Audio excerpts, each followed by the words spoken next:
Nous sommes très satisfaits de ces 2 années effectuées, malgré la crise sanitaire qui nous a malheureusement tous touchés et qui nous touche toujours.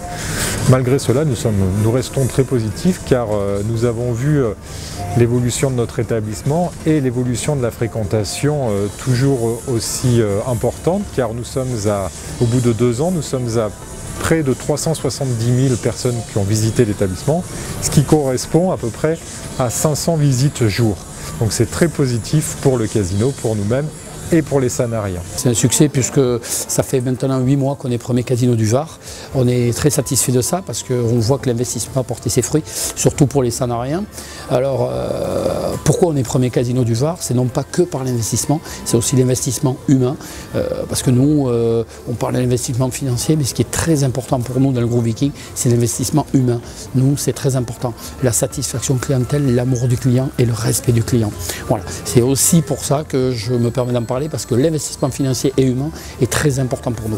Voilà, c'est un peu notre ADN Viking en fait. Ça fait un investissement presque de 14 millions, 13 millions 9, dont 8 millions 600 dans le bâtiment et 4 millions 280 dans tout ce qui est machine à sous, jeux de table et pour les jeux. On peut constater que nous avons redistribué pendant ces 2 années d'exercice 369 000 € redistribués aux clients, ce qui correspond à un taux de redistribution de 92,75%, donc un taux très élevé par rapport au minimum français légal.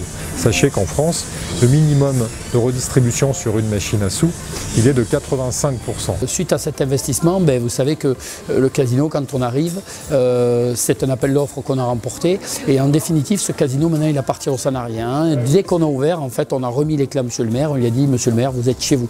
Les Sanariens sont chez eux. C'est-à-dire qu'aujourd'hui, le bâtiment appartient à la mairie de Sanary. Nous, on est délégataires.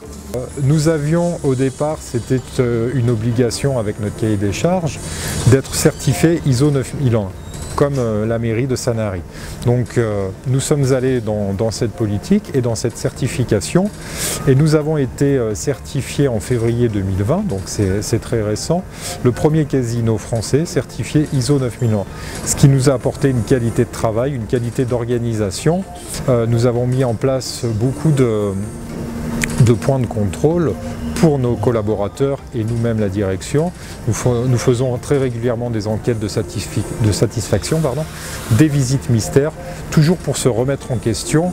Alors, c'est vrai que l'ISO nous aide à ça également, mais notre politique, même dans Viking Casino, a toujours été comme ça, d'être très proche de notre clientèle et de nous remettre en permanence en question. Ce qui fait qu'on ne reste jamais sur les acquis. Tout ce qu'on fait a toujours un lien en fait avec la clientèle. La clientèle, la clientèle, la clientèle. C'est ce qui nous fait vivre aujourd'hui. Chez nous, le culturel est très important au-delà de nos machines à sous, qui est notre cœur de métier à la base. Le volet culturel est très important. Donc nous avons organisé déjà depuis l'ouverture un grand nombre de manifestations culturelles, artistiques de qualité.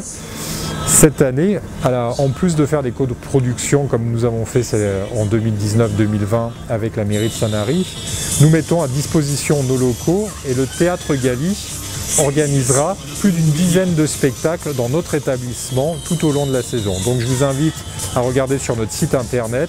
Sur le site internet et le programme culturel du Théâtre Gali où nous serons présents. Le théâtre organisera ses spectacles ici directement.